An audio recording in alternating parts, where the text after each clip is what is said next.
ये वीडियो में class 12 physics unsolved paper का सलूशन करने वाले हैं। सेट नंबर 7 क्या करेंगे? सेट नंबर 7 यानी कि सेट नंबर 6 तक नहीं, सेट नंबर 6 तक हम सोल्व कर चुके हैं। अब सेट नंबर 7 देखेंगे।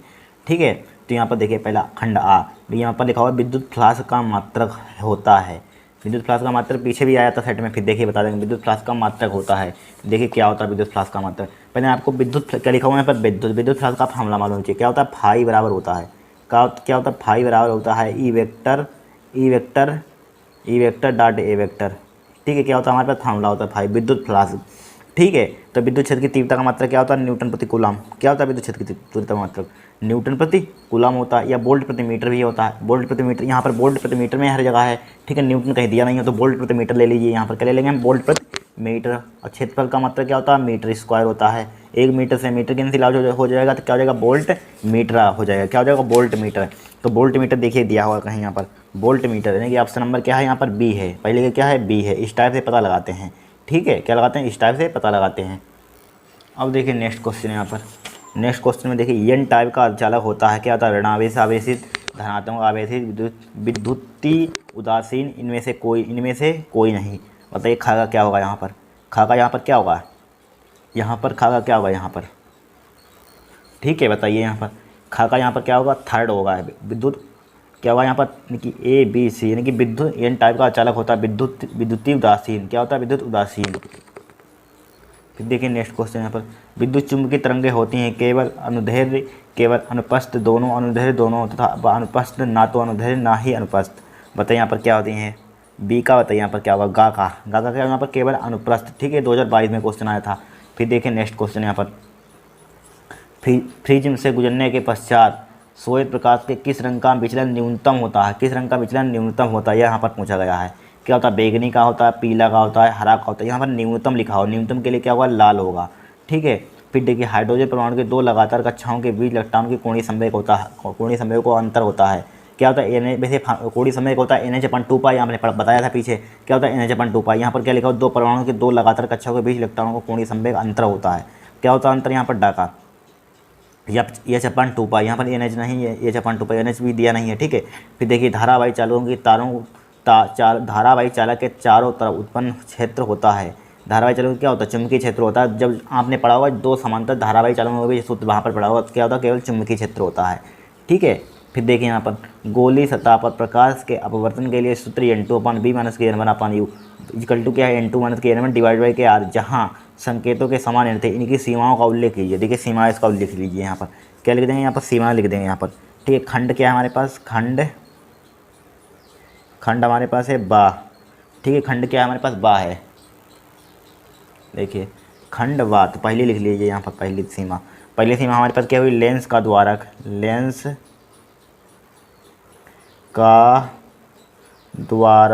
क्या लेंस का द्वारक बहुत कम होना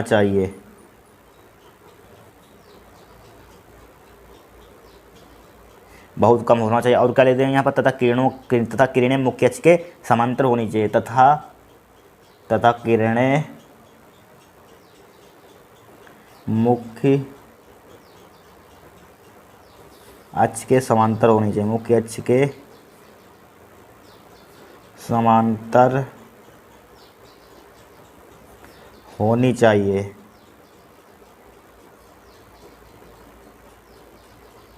ठीक है, क्या होनी चाहिए? मुख्य अक्ष के समांतर होनी चाहिए। पहला यहाँ पर पूछा कितनी पूछेगा कि सीमाओं को लिखे, एक ही लिख लीजिए। यहाँ पर 1 नंबर का है। ठीक है, क्या लिख सकते हैं? एक ही लिख सकते हैं। यहाँ पर एक ही लिखिए। यहाँ पर समांतर 1 नंबर का तो एक लाइन बहुत है, इसके लिए इतना काफ़ी है।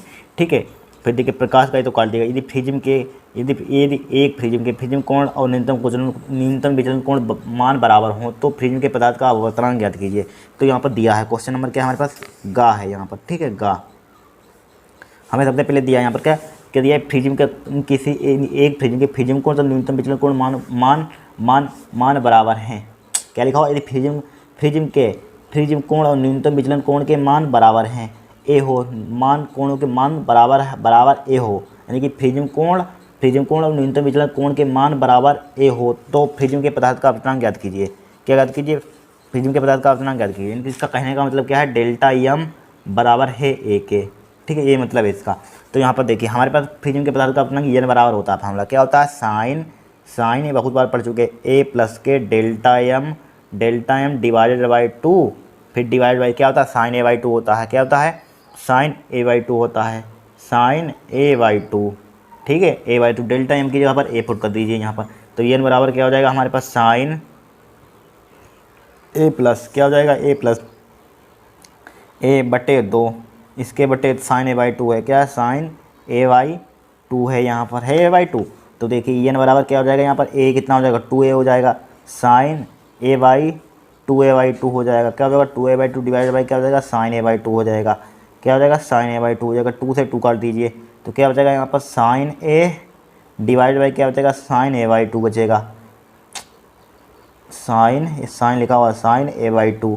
अब साइन 2a का फार्मूला आपको मालूम होना चाहिए, साइन 2a का फार्मूला क्या होता है यहाँ पर अप्लाई कर दीजिए, कहाँ पर यहाँ पर, तो n बराबर हो जाएगा साइन a 2a का साथ 2 साइन a, क्या हो जाएगा 2 sine a by 2 cos a by 2, क्या होता है cos a by 2 divide by क्या है हमारे पास साइन a बाई 2 है, क्या है sine a by 2, sine a by 2 से sine a by 2 cancel out हो जाएगा, कट जाएगा यहाँ पर, तो क्या बचेगा यहाँ पर हमारे पास बचेगा सिर्फ क्या बचेगा यहाँ पर 2 कोस a बाई 2, क्या बचेगा यहाँ पर 2 कोस a बाई 2, ठीक है, ये क्या हो जाएगा हमारे पास n का मान, यही क्या हो जाएगा हमारे पास अपवर्तनांक हो जाएगा, ठीक है, ये क्या हमारे पास आंसर है। इस टाइप से क्वेश्चन को करना है यहाँ पर, ठीक है, आपको यहाँ पर नहीं समझ में आया होगा कि sine a by 2 cos a by 2 कहाँ से आया, देखिए एक फार्मूला हमारे पास होता है, क्या होता है एक फार्मूला हमारे पास, ठीक है 2 साइन 2a का साइन 2a का फार्मूला क्या होता है 2 sine a by 2 cos a by 2, ठीक है फार्मूला होता है यहाँ पर। और चूंकि यहाँ पर देखिए यहाँ पर सिर्फ क्या लिखा हुआ है a लिखा हुआ है,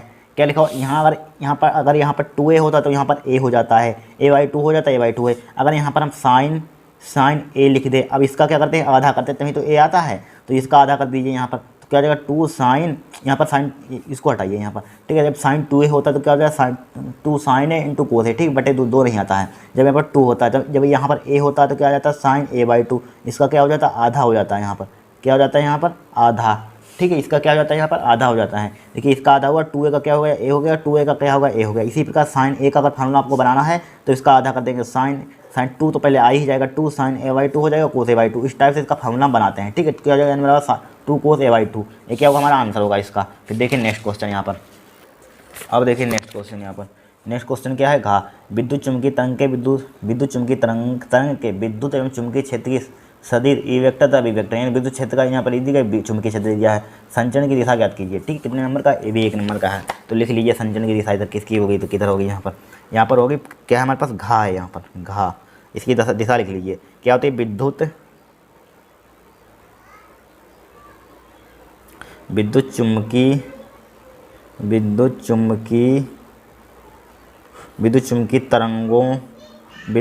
तरंगों का क्या, तरंगों का संचरण विद्युत चुम्बकीय तरंगों का संचरण, ठीक है, विद्युत चुम्बकीय तरंगों का संचरण ई वेक्टर, ठीक है, ई वेक्टर तथा विद्युत चुम्बकीय तरंगों का संचरण ई वेक्टर तथा बी वेक्टर के क्या होता है परपेंडिकुलर होता है, परपेंडिकुलर मतलब लंबवत होता है, लंबवत होता है, ठीक है, क्या होता है लंबवत होता है, ठीक है, इस टाइप से हमको इतना लिखना था, ठीक है, 1 नंबर मिल जाएगा। फिर देखिए नेक्स्ट क्वेश्चन यहाँ पर, ट्रांसफार्मर का सिद्धांत क्या होता है, ठीक है, ट्रांसफार्मर का सिद्धांत यानी कि क्या अनन्य प्रेरण के सिद्धांत पर कार्य करता है, ट्रांसफर यानी कि अनन्य प्रेरण के सिद्धांत पर क्या होता है, ट्रांसफर का सिद्धांत क्या होता है, ट्रांसफर का सिद्धांत अनन्य प्रेरण पर होता है, ठीक है, लिख लीजिए यहाँ पर, क्या हमारे पास क्वेश्चन नंबर क्या है डा है, ठीक है, क्या है अनन्य प्रेरण पर ट्रांसफार्मर का सिद्धांत क्या होता है, ट्रांसफर का सिद्धांत यानी कि ट्रांसफार्मर अनन्य प्रेरण के सिद्धांत पर कार्य करता है, लिख दीजिए ट्रांसफार्मर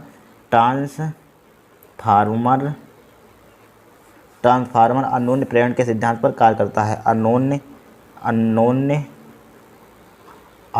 ठीक है आ आता है अनन्य ट्रांसफार्मर का सिद्धांत अनन्य प्रेरण ट्रांसफार्मर अनन्य प्रेरण के सिद्धांत पर कार्य करता है, सिद्धांत पर कार्य करता है, ठीक है, ट्रांसफर क्या करता है, ट्रांसफार्मर अननोन प्रेरण के सिद्धांत पर कार्य करता है। ठीक है, इतना आपको लिख देना है। फिर देखिए नेक्स्ट क्वेश्चन यहाँ पर, किसी सेल का आंतरिक प्रतिरोध किन किन कारकों पर निर्भर करता है, 1 नंबर का है। देखिए लिख देंगे यहाँ पर किन किन कारकों पर निर्भर करता है। यहाँ पर क्या क्वेश्चन नंबर क्या है हमारे पास, चा है। यहाँ पर क्या है, चा में किस पर निर्भर करता है, इलेक्ट्रॉनों के बीच की दूरी पर निर्भर करता है। पहला क्या, इलेक्ट्रोडों के बीच की दूरी पर, लिख दीजिए यहाँ पर इलेक्ट्रोडों के बीच की दूरी पर, इलेक्ट्रोडों के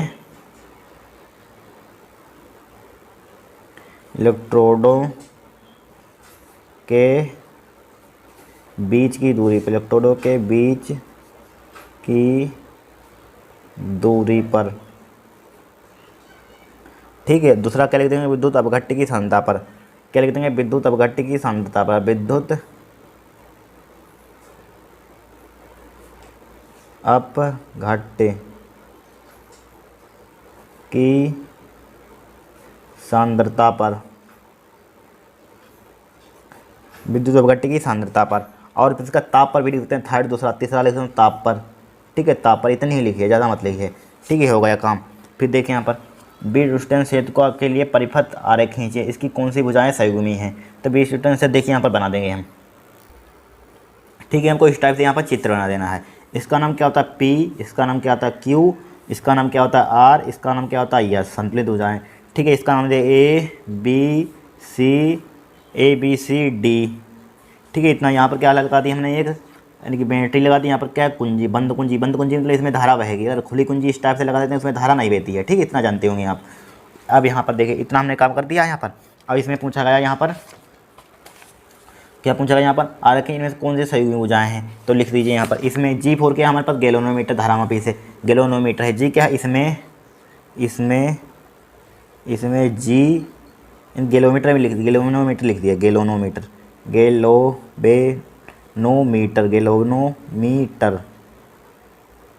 ठीक है, गैलोनोमीटर आपस में बदलने पर संतुलन लिख दिया, संतुलन। ठीक है, इसमें संतुलन होता है, संतुलन अवस्था अपवर्तित रहती है। संतुलन, इसमें गैलोनोमीटर आपस में बदलने के तो क्या होता है, बदलने पर संतुलन अवस्था, क्या, संतुलन अवस्था अपवर्तित रहती है। संतुलन अवस्था अपवर्तित रहती है। अपवर्तित रहती, क्या रहती है, अपवर्तित रहती, अपवर्तित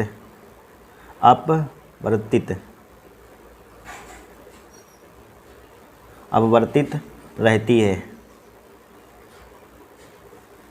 ठीक है, अपवर्तित रहती है। ठीक है, अपवर्तित रहती है। अतः क्या लिखते हैं, सेल भुजा। क्या, ठीक है, सेल भुजा। देखिए सेल भुजा AC, सेल भुजा हमारे पास क्या है, AC, इसके सामने वाली AC तथा G भुजा, G फॉर गैलोनोमीटर भुजा, गैलोनोमीटर भुजा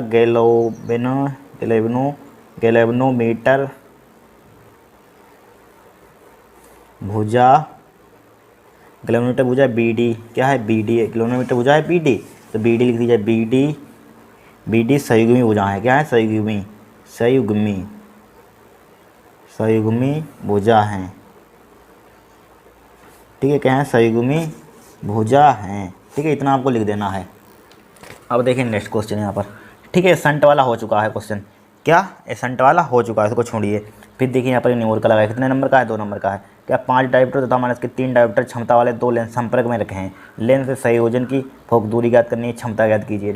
फोक दूरी और क्षमता ज्ञात कीजिए। कितने नंबर का है, 2 नंबर का है। देखिए ज्ञात करेंगे। सबसे पहले यहाँ पर हमें 2 फोकस दूरियाँ दी गई हैं। ठीक है, P1 का मान दिया है, P2 का मान दिया है, लिख लीजिए। थोड़ा सिंपल न्यूमेरिकल ये आया है।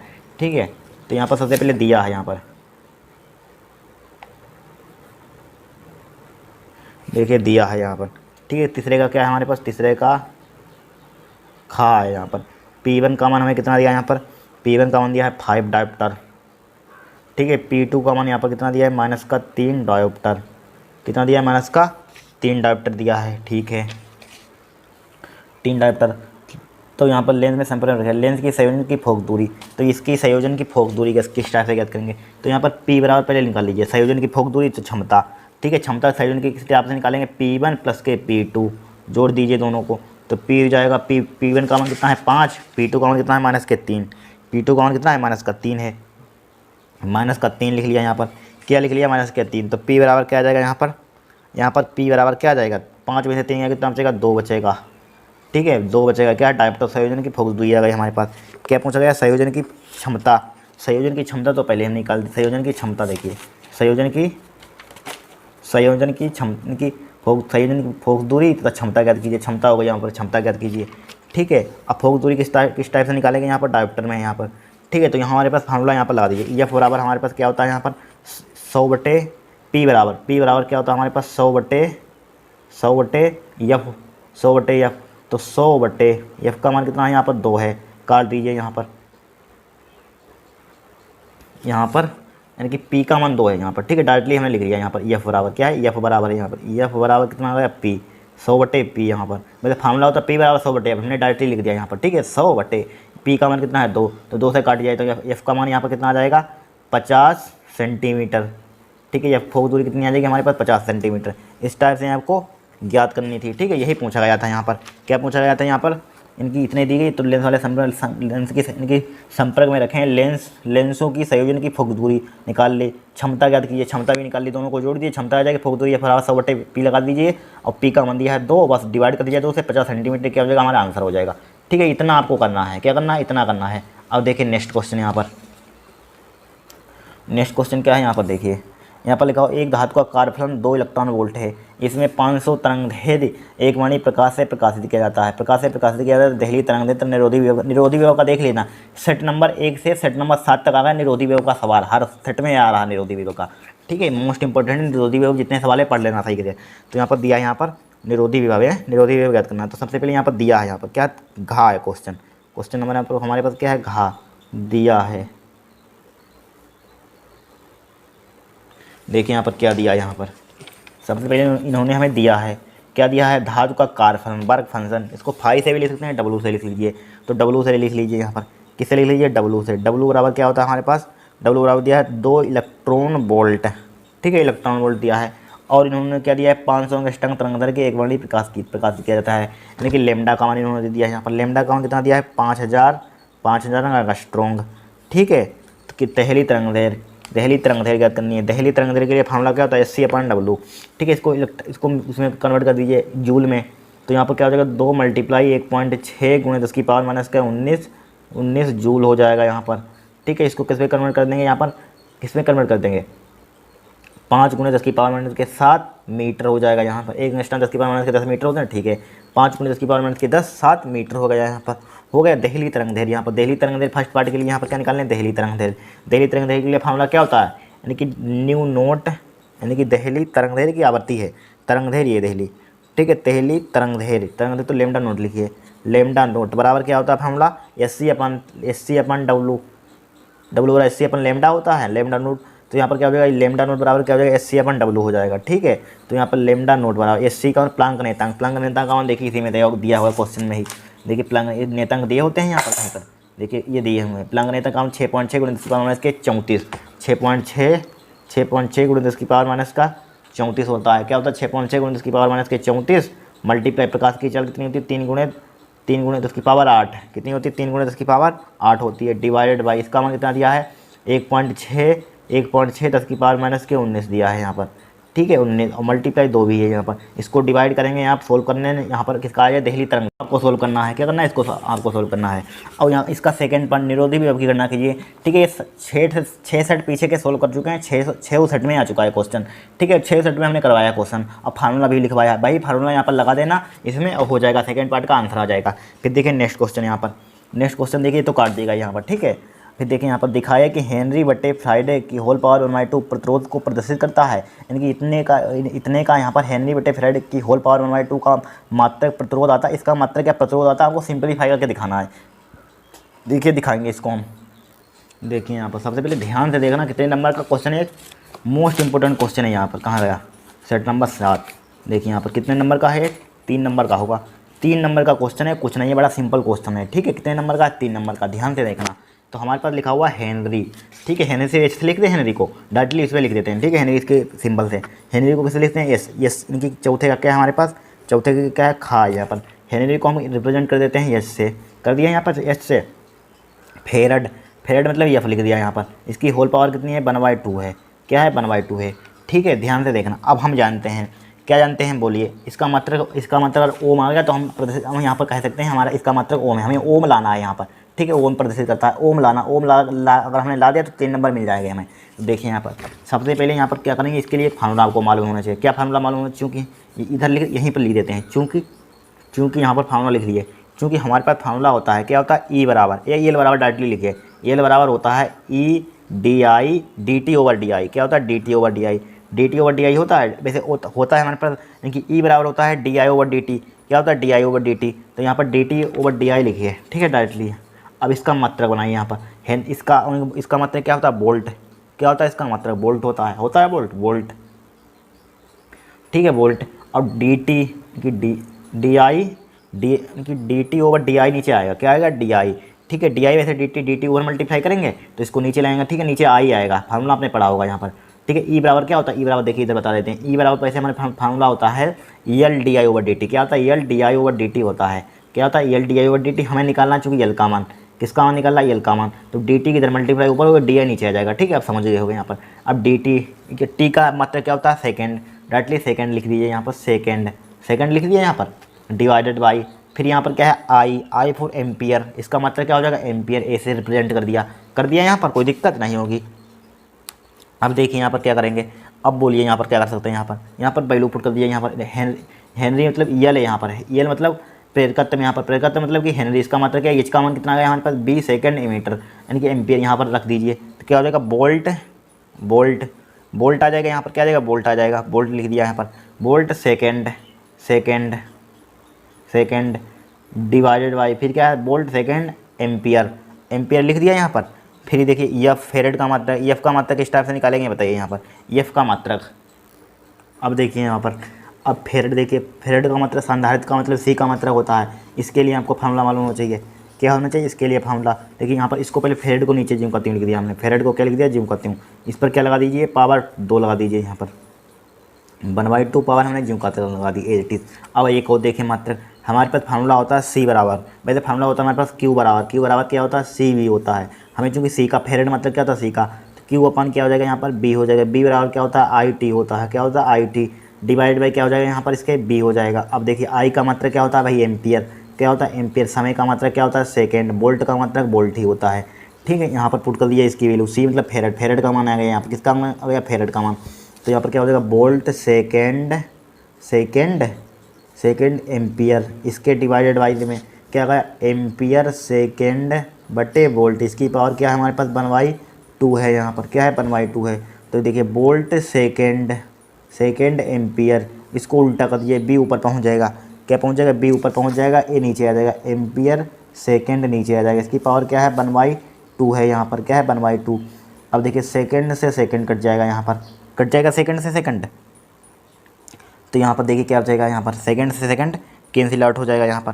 तो यहाँ पर बोल्ट की मल्टीप्लाई करेंगे तो क्या हो जाएगा, बोल्ट स्क्वायर हो जाएगा।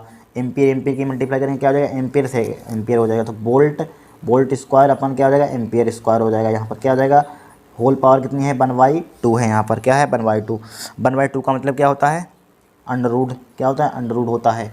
देखिए यहाँ पर अंडर रूट लगा दीजिए इस पर, तो bolt square upon ampere square, इस पर क्या हो जाएगा, अंडर रूट। इसका वर्गमूल निकाल दीजिए, इसका वर्गमूल कितना आ जाएगा यहाँ पर, देखिए इसका वर्गमूल निकालेंगे यहाँ पर, इसका वर्गमूल कितना हो जाएगा, बी स्क्वायर का क्या आ जाएगा, बी हो जाएगा अपान इसका एम्पियर का वर्गमूल निकालेंगे, ए आ जाएगा। एक किसका मात्रक होता है यहाँ पर, एक किसका, बोल्ट एम्पियर किसके बराबर होता है बताइए, इनकी बोल्ट एम्पियर किसके बराबर होता है, ओम के। क्या होता है, ओम के, यानी कि बोल्ट बटे एम्पियर। बोल्ट मतलब कि बोल्ट मात्रक एम्पियर किसके बराबर होता है, ओम के होता है। ओम मतलब प्रतिरोध के होता है, किसके बराबर होता है, प्रतिरोध के, आर के। देखिए कैसे, ओम का नियम आपने पढ़ा होगा, आर बराबर क्या होता है, बी अपॉन आई होता है। आई होता है, इसका मतलब क्या होता है, बोल्ट, बी फॉर बोल्ट, आई मतलब एम्पियर। बोल्ट एम्पियर किसके होता है, बोल्ट एम्पियर। आर क्या होता है, आर का मतलब क्या होता है, ओम। तो ओम यहाँ पर ले आए, इसका मतलब क्या आता है, ओम। यहाँ पर इस टाइप से हमको कर देना, 3 नंबर मिल जाएंगे, ठीक है। अब ओम, इसका मतलब क्या होता है, बोल्ट होते हैं एम्पियर किसके बराबर होता है, ओम के, ठीक है। इसके होता है या ओम, देखिए इसका मतलब क्या होता है, ओम। इसका मतलब क्या होता है, वोल्ट बटे एम्पियर, वोल्ट बटे एम्पियर, वोल्ट बटे एम्पियर किसके हो जाएगा, ओम के हो जाएगा। यही आपको स्टार से करना है। यहाँ पर क्या हो जाएगा, वोल्ट बटे एम्पियर किसके हो जाएगा, यहाँ पर ओम के डायरेक्ट ले सकते हैं यहाँ पर, ठीक है। इतने आपको 3 नंबर यहाँ पर मिल जाएंगे, स्टार से आपको करना था। कितने नंबर का क्वेश्चन था, ये 3 नंबर का था। फिर देखिए नेक्स्ट क्वेश्चन यहाँ पर, दिए गए परिपथ में प्रत्येक प्रतिरोध में धारा की गणना कीजिए। देखिए धारा की गणना करें, पहले चित्र बनाएंगे हमने यहाँ पर चित्र बना दिया, यहाँ पर क्या बना दिया है, चित्र बना दिया है। देखिए यहाँ पर सबसे पहले यहाँ पर देखिए हमें यहाँ पर क्या करना है, प्रत्येक प्रतिरोध में धारा की गणना कीजिए, यानी कि इसमें भी धारा का मान ज्ञात करना, इसमें भी, इसमें भी। तो एक बार ध्यान से देखना, क्या देखना, ध्यान से देखना। तो यहाँ पर मान लीजिए, यहाँ पर चित्र में देखिए हमने तो बना ही दिया है यहाँ पर, ठीक है। यहाँ पर ध्यान से देखिए, यहाँ पर देखिए बिंदु यहाँ पर क्या है, सी है यहाँ पर, ठीक है। यहाँ पर ये धारा आएगी, यहाँ पर तीनों मिलकर इधर से आएंगी, तीनों मिलकर इधर से आएंगे, क्या हो जाएगा यहाँ पर I1 I2 प्लस I3 तीनों यहाँ पर जुड़ जाएंगे। तो यहाँ पर लिखिए बिंदु सी पर धारा, बिंदु सी पर, जिससे काम हमारा आसान हो जाएगा। बिंदु सी पर धारा क्या हो जाएगा हमारे पास, I1 प्लस का I2 प्लस का I3 बराबर क्या हो जाएगा, 0 हो जाएगा। I3 को उधर भेज दीजिए, I1 प्लस का I2 माइनस का क्या हो जाएगा, I3 हो जाएगा। कोई दिक्कत नहीं, दिक्कत होगी, इसको डालिए समीकरण 1। अब ध्यान से देखना, यहाँ पर क्या देखना, ध्यान से देखना। हमारे पास बंद पास 2 बन रहे हैं यहाँ पर, एक बंद पास ABC, एक बंद पास बन रहा है ADCA। तो पहले लिए ABCA, तो यहाँ पर लिखिए बंद पास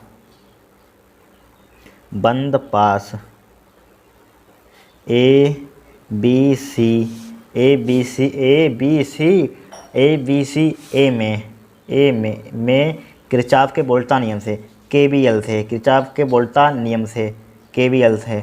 अब देखिए यहाँ पर हमारे पास यहाँ पर क्या है, यहाँ पर क्या होगा माइनस, यहाँ पर क्या होगा प्लस, ठीक है। चिन्ह प्रॉपर्टी में किसी भी प्रकार से ले सकते हैं, ठीक है। किसी किताब में कुछ और लिखा होगा, किसी किताब में कुछ और लिखा हुआ है, ठीक है। एक सवाल हमने और तरीके से कराया था, एक सवाल और तरीके से देख लीजिए। तो यहाँ पर देखिए माइनस आ रहा है, माइनस आता है तो क्या लेते हैं, प्लस का लेते हैं, 1 वोल्ट का मान लीजिए, 1 प्लस का ले लिया 1, ठीक है, 1 लिए यहाँ पर।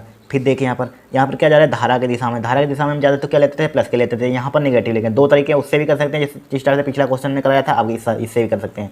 तो किससे जा रहे हैं, यहाँ पर धारा की दिशा में जा रहे हैं, धारा की दिशा में जाते हैं तो क्या लेते हैं, नेगेटिव लेते हैं। तो क्या हो जाएगा यहाँ पर 1 माइनस का हो जाएगा, माइनस का I1 मल्टीप्लाई क्या हो जाएगा, 1 हो जाएगा। फिर देखिए यहाँ पर क्या हो जाएगा, फिर इसमें जाना है, धारा की दिशा में जा रहे हैं तो यहाँ पर क्या हो जाएगा, माइनस का I3 है, I3 मल्टीप्लाई क्या हो जाएगा, 1 हो जाएगा, बराबर क्या हो जाएगा, 0, ठीक है। तो यहाँ पर देखिए 1 माइनस का क्या हो जाएगा, I1 माइनस का क्या हो जाएगा, I3 बराबर हो जाएगा 0, उसको उधर भेज दीजिए। तो क्या हो जाएगा, I1 प्लस का I3, I1 की I2 है, I3, ठीक है। I1 प्लस का I3 बराबर क्या हो जाएगा, 0 हो जाएगा, ठीक है, 1 हो जाएगा। यहाँ पर क्या हो जाएगा, 1 हो जाएगा। इसको डाल दीजिए समीकरण 2। अब देखिए बंद पास ले लेंगे, बंद पास ADCA में, तो लिखिए यहाँ पर बंद पास, ठीक है, बंद पास क्या है, ADCA में, ठीक है, A में। वही देखिए ध्यान से देखना, यहाँ पर क्या पड़ रहा है, यहाँ पर नेगेटिव आ रहा है, यहाँ पर नेगेटिव बड़े बार क्या होता है, पॉजिटिव होता है। तो क्या आ जाएगा, प्लस, इनकी माइनस का प्लस का आ जाएगा यहाँ पर, ठीक है, प्लस का आ गया यहाँ पर। फिर देखिए यहाँ पर धारा की दिशा में चल रहे हैं, धारा की दिशा में क्या आता है, नेगेटिव आता है। तो माइनस के I2 1 से मल्टीप्लाई करें, 1 ही आएगा, माइनस का I2 हो जाएगा, माइनस का I3 हो जाएगा। क्या हो जाएगा, माइनस का I2 हो जाएगा, यहाँ पर 1 की कोई फायदा ही नहीं, माइनस का I3 बराबर क्या हो जाएगा, 0 हो जाएगा। समीकरण 1 से I3 का मान दिया है I1 प्लस I2, तो यहाँ पर लिखिए समीकरण 1 से, समीकरण 1 से यानी कि 1 माइनस के I2, I3 का मान दिया है I1 प्लस का I2 दिया है, ठीक है, I2 दिया है, यहाँ पर क्या दिया है, यहाँ पर I2 दिया है यहाँ पर, ठीक है, बराबर क्या है, 0 है। I2 से I2 काट दीजिए, तो I1 को उधर भेज दिए, 1 बराबर क्या होगा, I1 हो जाएगा, ठीक है। तो I1 का मान पहला हमारे पास I1 का मान आ गया 1 एम्पियर, पहला आंसर हो गया हमारे पास, हो गया पहला आंसर। I1 का मान समीकरण 2 में रख दीजिए, I1 का मान समीकरण 2 में रखने हैं, पर I1 का मान समीकरण 2 में रखने पर 2 में रख दीजिए I1 का मान। तो क्या हो जाएगा, यहाँ पर I3 प्लस का 1 हो जाएगा, बराबर क्या लिखा हुआ, 1 से 1 कैंसिल आउट हो जाएगा। I3 का मान कितना आ जाएगा, 0 एम्पियर आ जाएगा, तीसरा मान आ गया हमारे पास 0 एम्पियर, ठीक है। अब I3 का मान यहाँ पर, इसको डाल दीजिए समीकरण 3, ठीक है। I3 का मान समीकरण 3 में रखने पर, समीकरण 3 से लिख दीजिए डायरेक्टली, समीकरण 3 से दिख रहा होगा आपको। समीकरण 3 से समीकरण 3 क्या हमारे पास 1 माइनस का दिखा चुके हैं अभी, ठीक है। क्या I2 I3 का मान कितना है हमारे पास 0 है, तो बराबर क्या हो जाएगा यहाँ पर 0 है, ठीक है। I2 को उधर भेज दीजिए, I2 बराबर क्या आ जाएगा 1 एम्पियर हो जाएगा। तीनों हमारे पास एम्पियर हो गए, आंसर हो गए। यानी कि पहला हमारे पास क्या हो गया, पहले प्रतिरोध पर तीनों हमारे पास उत्तर कितने हो गए यहाँ पर देखिए, लिख देते हैं यहाँ पर, ठीक है। क्या लिख देते हैं यहाँ पर, लिख देते हैं यानी कि 3 एम्पियर, यानी कि धाराएं अतः प्रत्येक प्रतिरोध में धारा ज्ञात कीजिए। तो यहाँ पर क्या लिखा है, अतः प्रत्येक प्रतिरोध में धारा, अतः लिख दिया, अतः सही से लिखिए, अतः प्रत्येक प्रतिरोध में धारा, अतः प्रत्येक प्रतिरोध में धारा, अतः प्रत्येक प्रतिरोध में धारा, ठीक है। I1 का मान कितना आया था 1 एम्पियर होगा, 1 एम्पियर। I2 का मान कितना आया 1 एम्पियर। I3 का मान कितना आया 0 एम्पियर, ठीक है। क्या होगा 0 एम्पियर, ये क्या होंगे हमारे आंसर होंगे। इतना सिंपल था क्वेश्चन। कितने नंबर का था, 3 नंबर का था। कठिन था, कोई कुछ नहीं कठिन था। फिर देखिए यहाँ पर नेक्स्ट क्वेश्चन, देखिए यहाँ पर नेक्स्ट क्वेश्चन देखिए, ठीक है। ये तो थ्योरेटिकल यहाँ पर लिख सकते हैं। अब मिश्रित अर्धचालक क्या होते हैं पढ़ लेना यहाँ पर। फिर देखिए न्यूमेरिकल यहाँ पर सोल्व करेंगे। एक प्रोटॉन P तथा अल्फा कण समान विभवांतर द्वारा त्वरित किए जाते हैं, तो प्रोटॉन तथा अल्फा कण में संबंधित डी ब्रोगली तरंगदैर्घ्यों का अनुपात ज्ञात कीजिए। 3 नंबर का है यहाँ पर, ठीक है। 3 नंबर का कुछ नहीं, बड़ा सिंपल क्वेश्चन है यहाँ पर, ठीक है। सबसे ज़्यादा न्यूमेरिकल पढ़ना, थ्योरी ज़्यादा मत पढ़ना, ठीक है। थ्योरेटिकल ज़्यादा नहीं आते हैं, थ्योरी क्वेश्चन 1-2 आते हैं, वही पढ़ लेना। यहाँ पर सबसे ज़्यादा क्या आते हैं, न्यूमेरिकल आते हैं। तो यहाँ पर देखिए सबसे पहले हमारे पास दिया है यहाँ पर, क्या दिया है यहाँ पर, डा है यहाँ पर, ठीक है। क्या है हमारे पास, डा क्वेश्चन, ठीक है। थ्योरी तो आप कहीं से किताब से भी पढ़ सकते हैं, डा, ठीक है। डा उसमें टाइम नहीं खराब करना है। डा देखिए यहाँ पर, डा में दिया यहाँ पर क्या, एक प्रोटॉन P तथा एक अल्फा कण समान विभवांतर से त्वरित किए जाते हैं। विभवांतर क्या है, समान विभवांतर से, ठीक है। किससे, समान विभवांतर से त्वरित किए जाते हैं, ठीक है। तो क्या करेंगे बताइए, यहाँ पर त्वरित किए जाते हैं। यहाँ पर लिखिए सबसे पहले क्या किया जाते हैं, त्वरित किए जाते हैं। तो प्रोटॉन का द्रव्यमान कितना हो जाएगा, यहाँ पर लिखिए प्रोटॉन का द्रव्यमान, प्रोटॉन का द्रव्यमान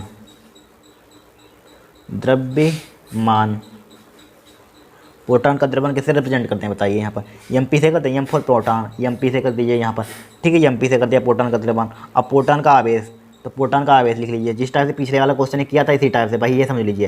प्रोटॉन पर आवेश, प्रोटॉन का आवेश लिख लीजिए, प्रोटॉन का आवेश QP बराबर क्या लिख लीजिए यहाँ पर, E लिख लीजिए, ठीक है। E लिख लिया यहाँ पर, क्या लिख लिया यहाँ पर, E, ठीक है। QP। अब निकालिए, किसका निकाल देते हैं, अल्फा कण का। तो अल्फा कण का, देखिए अल्फा कण पर प्रोटॉन का, यहाँ पर क्या लिखेंगे, अल्फा, यानी कि अल्फा कण पर प्रोटॉन का, यहाँ पर देखिए क्या लिखा हुआ है, समान विभवांतर से त्वरित किया जाता है। तो प्रोटॉन तथा अल्फा कण में संबंधित द्विब्रोगली तरंगदैर्घ्यों का अनुपात ज्ञात कीजिए। क्या ज्ञात कीजिए, प्रोटॉन तथा अल्फा कण से संबंधित। तो अल्फा कण पर यानी कि मास कितना होता है, 4 m होता है, ये तो हम बता चुके हैं पीछे ही। तो यहाँ पर अल्फा कण पर आवेश निकाल लीजिए, प्रोटॉन का अल्फा कण पर द्रव्यमान निकाल लीजिए, ठीक है। अल्फा कण पर द्रव्यमान कितना होता है, अल्फा कण पर द्रव्यमान, अल्फा कण का द्रव्यमान कितना हो जाएगा बताइए, यहाँ पर बता चुके हैं पीछे। इसका क्या हो जाता है, 4 गुना हो जाता है। इसका हो जाता है इसका 4 गुना, तो क्या हो जाएगा 4 MP हो जाएगा यहाँ पर, ठीक है। बता चुके हैं। अल्फा कण पर आवेश इसका क्या हो जाता है, 2 गुना हो जाता है। तो अल्फा कण पर आवेश, अल्फा कण पर आवेश,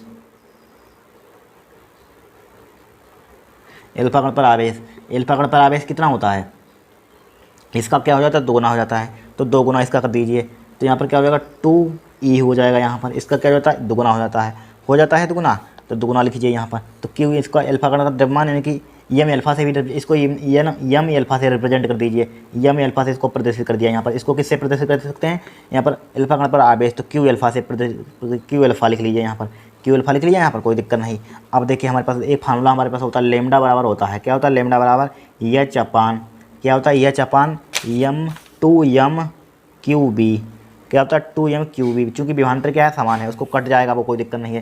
तो क्या हो जाएगा यहाँ पर लेमडा P अपान लेमडा अल्फा, प्रोटॉन H जिनको तुम लिखिए यहाँ पर, H से H भी कट जाएगा, लिख लीजिए यहाँ पर, अंडर रूट में होता है, से लिख दिया, इससे फार्मूला होता है। तो क्या हो जाएगा H अपान 2, पहले प्रोटॉन के लिख रहे हैं, प्रोटॉन का द्रव्यमान कितना है, MP है, MP लिख दिया यहाँ पर। प्रोटॉन का आवेश कितना है, E है, प्रोटॉन का आवेश कितना, डायरेक्टली लिख रहे हैं प्रोटॉन का आवेश, ये लिख लीजिए QP लिख लीजिए, क्या लिख लीजिए QP लिख लीजिए यहाँ पर।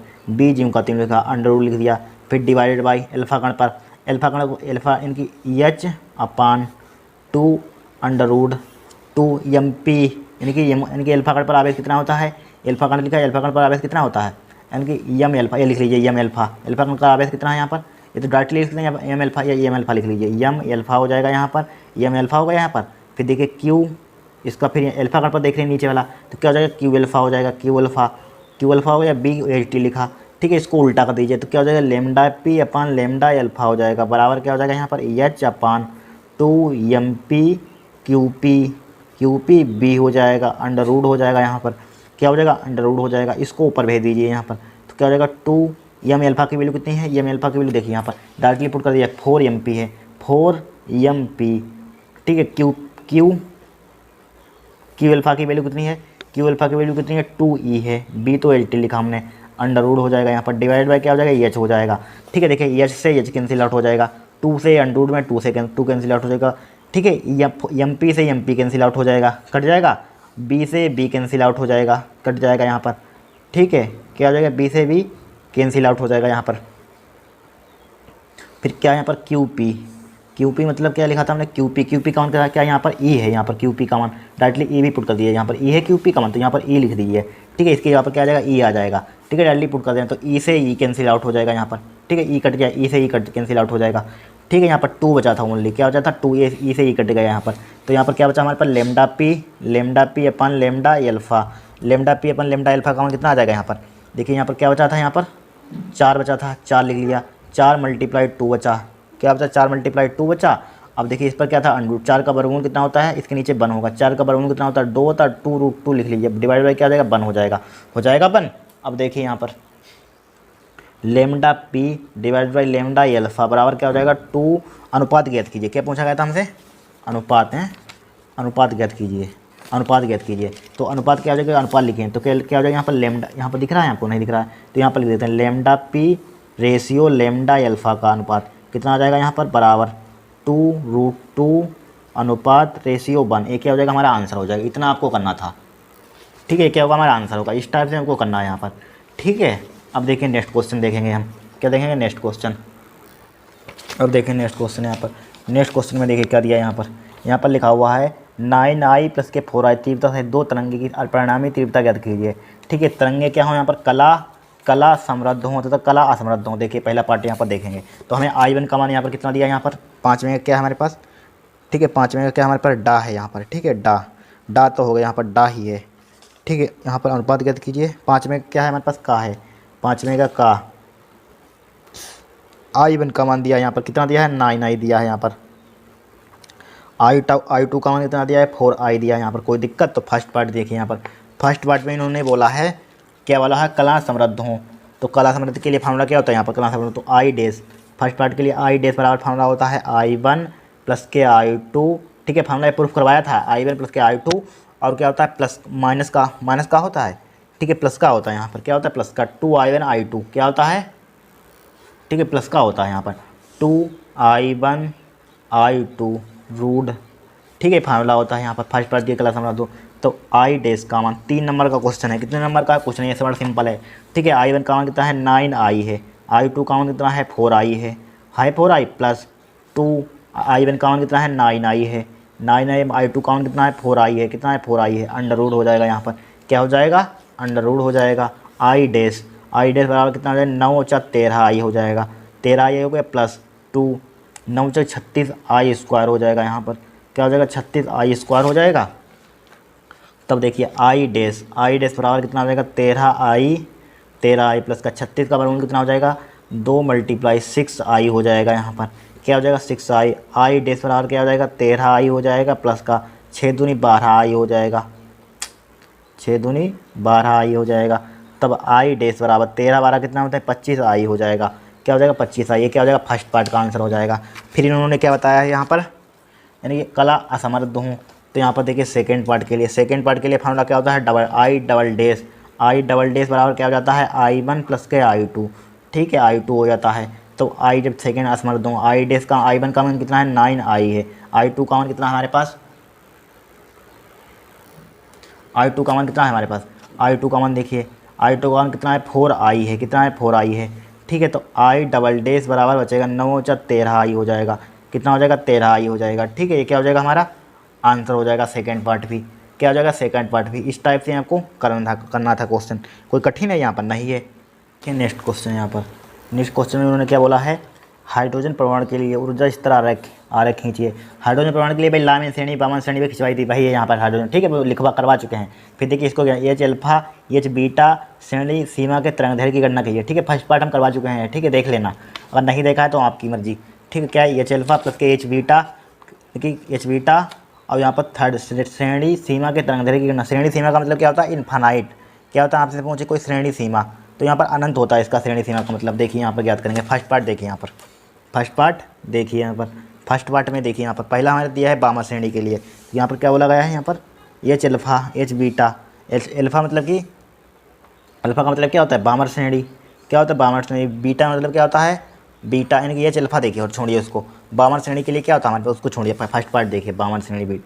ठीक है, एच अल्फा के लिए देखिए, एच अल्फा के लिए फर्स्ट पार्ट में, एच अल्फा के लिए, एच अल्फा के लिए हमारे पास क्या होता है, फार्मूला देखिए पर क्या होता है, 1/λ बराबर होता है, बताया था, ठीक है, लिखवाया था, 1/r n1 का स्क्वायर, कहाँ लिख रहे हैं, n1 का स्क्वायर होता है माइनस का 1/n2 का स्क्वायर होता है कि नहीं, फार्मूला होता है। ठीक है, अब यहाँ पर क्या लिखा हुआ, एच अल्फा, तो यहाँ पर n1 का मान कितना लेंगे ये आपको मालूम होना चाहिए, n1 का मान कितना लेंगे 2 लेंगे, n2 का मान कितना लेंगे 3 लेंगे। ठीक है, n1 का मान कितना लेंगे यहाँ पर, n1 का मान जब आप उसको ऊर्जा इस तरह आरेख देखेंगे तो पता चल जाएगा, n1 का मान कितना लेंगे यहाँ पर, एच अल्फा के लिए लेते हैं 2, कितना लेते हैं यहाँ पर 2, और इससे n2 इससे एक ज़्यादा ले लेते हैं, n3 कितना ले लेंगे यहाँ पर 3 ले लेंगे, पुट कर दीजिए 1/λ बराबर, तो यहाँ पर क्या आ जाएगा r 1/, n1 का मान कितना डायरेक्टली स्क्वायर करें 2 दूनी 4 हो जाएगा, माइनस का n3 का मान कितना है यहाँ पर, n2 लिखिए यहाँ पर कितना हो जाएगा 3 3 9 हो जाएगा, यहाँ पर हो जाएगा 3 3 9।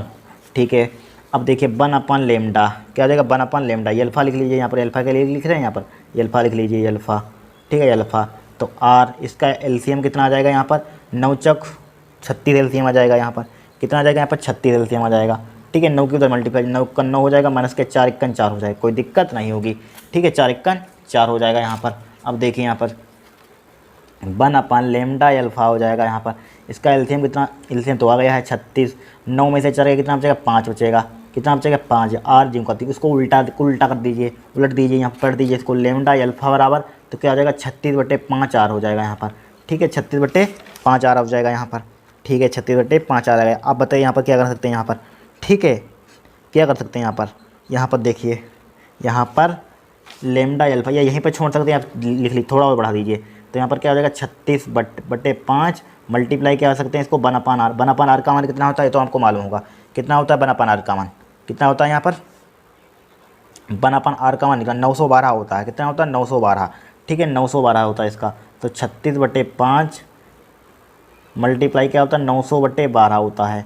ठीक है, 900/12 एंगस्ट्रॉम में होता है। ठीक है, एंगस्ट्रॉम में, तो लेमडा अल्फा का मान कितना आ जाएगा यहाँ पर, लेमडा अल्फा का मान आ जाएगा, इसकी मल्टीप्लाई करेंगे तो कितना आता है यहाँ पर 60, इन कर लेना यहाँ पर मल्टीप्लाई जितना भी आया। ठीक है, इसकी मल्टीप्लाई कर लेना।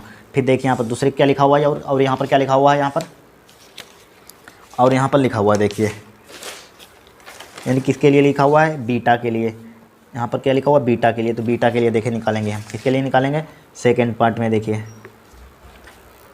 ठीक है, बीटा के लिए, तो यहाँ पर लेमडा बीटा के लिए लिखे, क्या लिखेंगे, यानी कि एच बीटा के लिए, एच बीटा के लिए, एच बीटा के लिए देखिए क्या हो जाएगा यहाँ पर, एच बीटा के लिए क्या हो जाएगा फार्मूला एच बीटा के लिए 1/, वही फार्मूला हो जाएगा यहाँ पर, क्या ऊपर लिखा था यहाँ पर, तो इसका इसमें क्या हो जाएगा n1 का मान कितना हो जाएगा यहाँ पर, n1 का मान 2 हो जाएगा, क्या हो जाएगा, इसके लिए क्या होता है बीटा के लिए n1 का मान 2 होता है, और इसके लिए क्या होता है हमारे पास n2 का मान कितना होता है 4 होता है, ध्यान रखना भी बीटा के लिए। ठीक है, तो क्या हो जाएगा भाई फार्मूला डायरेक्टली लिख रहे हैं यहाँ पर 1/λ बीटा हो जाएगा, यहाँ पर क्या हो जाएगा r ऊपर देख लेना फार्मूला, r 1/n1 का स्क्वायर, n1 का स्क्वायर कितना है 2 दूनी 4 हो जाएगा यहाँ पर, माइनस के 1/n2 का स्क्वायर, n2 का स्क्वायर कितना दिया यहाँ पर, कितना दिया 4 को 16 हो जाएगा, इसका एलसीएम ले लीजिए यहाँ पर, एलसीएम इसका कितना आ जाएगा यहाँ पर 16 आ जाएगा, कितना आ जाएगा 16 आ जाएगा इसका एलसीएम, तो ले लीजिए 16 1/λ बीटा, तो इसका एलसीएम कितना आ जाएगा यहाँ पर 16 आ जाएगा, 4 को 16 4 हो जाएगा, माइनस के 16 1 16 हो जाएगा यहाँ पर, क्या हो जाएगा माइनस के 16 1 16 हो जाएगा यहाँ पर, हो जाएगा।